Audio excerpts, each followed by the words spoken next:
नमस्कार दोस्तों, आप देख रहे हैं सिनेमा हॉल और मैं अजय ब्रह्मात्मज। आज फिर से एक दक्षिण भारतीय फिल्म, यह मलयालम की फिल्म है बिरयानी। इसके निर्देशक हैं सजिन बाबू और यह केव OTT स्ट्रीम हो रही है, आप वहां इसे देख सकते हैं। बात आगे करूं इसके पहले मैं चाहूँगा कि आप buy me a coffee link पर जाएं, मेरे साथ रहें, वहां से अपनी मर्ज़ी से 1, 2, 4 जितनी कॉफ़ी ख़रीदना चाहें ख़रीदें। और पिछले दिनों मैंने आप लोगों से चर्चा की थी कि इस प्रकार से हिंदी दर्शकों के बीच दक्षिण भारतीय फिल्में अपनी पैठ बना रही हैं। इसी पैठ का एक नमूना है बिरयानी। यह मलयालम की फिल्म है और इसे सजिन बाबू ने निर्देशित किया है। सजिन बाबू मलयालम के बहुत ही प्रयोगशील निर्देशक हैं। उनकी कुछ फिल्में, पिछली 2 फिल्में बहुत चर्चित रही हैं। यह फिल्म भी 2019 में आ गई थी और विभिन्न फिल्म फेस्टिवल में इसने कई अवार्ड जीते हैं। स्टेट के अवार्ड जीते हैं, नेशनल अवार्ड जीते हैं, इंटरनेशनल अवार्ड जीते हैं, क्योंकि यह फिल्म है ही इतनी संजीदा और एक बहुत ही माकूल विषय पर बनी हुई फिल्म है। ऐसी फिल्में हम अमूमन हिंदी में तो नहीं देखते हैं, अन्य भारतीय भाषाओं में भी ऐसी फिल्मों की संख्या कम है। हम लोग वैसी कहानी से परिचित हैं जिसमें मुस्लिम परिवार के लड़के गुमराह होकर के आतंकवादी गतिविधियों में शामिल हो जाते हैं। उन्हें कोई गुमराह करता है और इस कुकृत्य के लिए प्रेरित करता है। हम उनकी कहानियाँ फिल्मों में देखते रहे हैं। हिंदी फिल्मों में भी ऐसी कहानियाँ निर्देशकों ने ली हैं। ऐसे लड़कों के परिवारों के साथ क्या होता है, उन पर क्या गुजरती है, इस माहौल के बारे में, दुर्दशा के बारे में हम लगभग नहीं जानते। कहानी केरल की है। केरल में हम सभी जानते हैं पिछले कई दशकों से वहाँ के यूथ दुबई और मध्य पूर्व के देशों में जाते हैं नौकरी की तलाश में, रोज़गार की तलाश में। लेकिन पिछले कुछ समय से, जब से ये आतंकवाद की लहर आई है, उनमें से कुछ गुमराह होते हैं, कुछ पर शक होता है, शक व शुबहा वहाँ से लौटने वालों पर होता है। और ऐसा ही एक परिवार है खदीजा अब ब्याही जा चुकी है, लेकिन उसके परिवार में उसके पिता गुम हो गए थे, नहीं लौटे कभी। उसका भाई भी गुम हो गया है और पुलिस को ऐसा शक है कि वह आतंकवादी संगठनों के साथ जुड़ा हुआ है। बेटे के न लौटने से माँ बहुत निराश होती है और लगभग विक्षिप्तावस्था में पहुंच गई है। उधर खदीजा अपने वैवाहिक जीवन में खुश नहीं है। ऐसा लगता है कि वह खुद को असर्ट कर रही है वहाँ पे, कुछ ऐसे कदम भी उठाती है, लेकिन हम देखते हैं कि वह फिर से एक विरोधाभास का शिकार होती है और उन्हें स्वीकार भी करती जाती है। वह अपनी माँ की देख रेख के लिए, देखभाल के लिए मायके लौटती है और यहाँ जो चीज़ें घटित हो रही हैं वह उसके कंट्रोल में नहीं हैं। वह पता करने की कोशिश करती है कि उसका भाई कहाँ गया होगा और इस सिलसिले में उसकी कई लोगों से मुलाकातें होती हैं।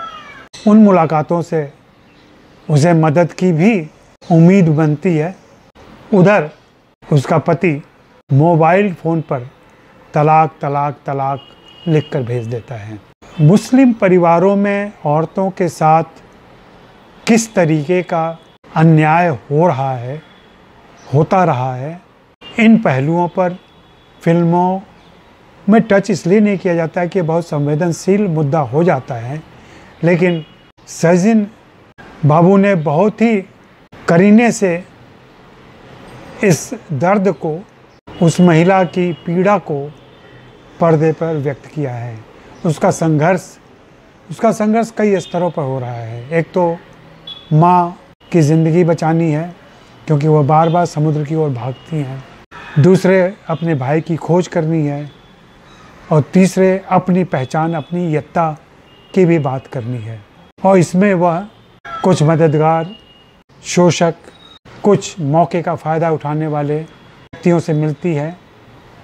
कहीं वह प्रतिरोध करती है, कहीं वह इस्तेमाल होती है, क्योंकि चीज़ें उसके, वह कई प्रकार के समझौते करती है, सरवाइव करती है। और फिल्म जिस पहलू पे आके ख़त्म होती है, जो रिवेंज वो महिला लेती है, वो बहुत ही हौलनाक और खौफनाक है। अगर आप फिल्म देखेंगे तो इसको बहुत बारीकी से समझेंगे। लेकिन फिल्म का एक किरदार जिस तरीके से कहता है कि क्या किसी के कुकृत्य का, किसी के बुरे काम का जवाब बुरा काम ही होगा, कुकृत्य ही होगा, ये बहुत बड़ी बात फिल्म के अंत में हमें सुनाई पड़ती है। अफसोस खदीजा को भी होता है, लेकिन हम उसके इर्द गिर्द जो माहौल है उसको ज़्यादा जिम्मेदार मानेंगे। इस फिल्म में खदीजा की भूमिका कनी कुश्रुति ने निभाई है। अगर आपने इस बीच में सुभाष कपूर की वेब सीरीज़ महारानी देखी हो, उसमें हुमा कुरैशी की जो OSD है कावेरी, उसकी भूमिका कनी कुश्रुति ने निभाई है।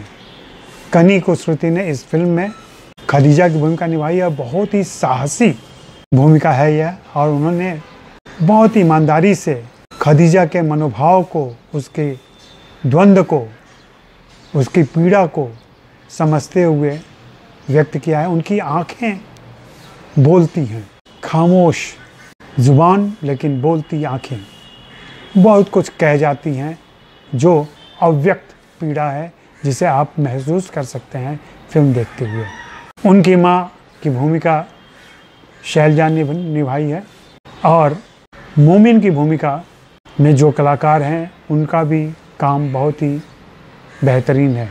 बाकी छोटी छोटी भूमिकाओं में अनेक कलाकार हैं जो अपने हिसाब से फिल्म का महत्व बढ़ाते हैं, उसका प्रभाव बढ़ाते हैं। मैं चाहूँगा कि ज़रूर आप इस फिल्म को देखें। यह मलयालम फिल्म है, कहीं ना कहीं उपलब्ध हो जाएगी। पिछले दिनों जब मैंने लेख लिखा उत्तर में दक्षिण की जीत, जिसमें मैंने ये जिक्र किया था कि कैसे दक्षिण भारतीय भाषाओं की फिल्में हिंदी प्रदेशों में आ रही हैं, और कुछ फिल्मों का वहाँ पे उल्लेख किया था, उसके बाद हमारे मित्रों ने, पाठकों ने उन फिल्मों को खोज कर देखा। हमारा उद्देश्य यही है कि हम ऐसी ही फिल्मों की बातें करें जो आप न देख पाए हों, लेकिन देखना चाहिए। चलते चलते फिर से याद दिला दूं कि आप buy me a coffee link पर जाएं और मेरे लिए कॉफ़ी खरीदें, मेरे साथ रहें, मेरे साथ चलें। शुक्रिया, मेहरबानी, धन्यवाद।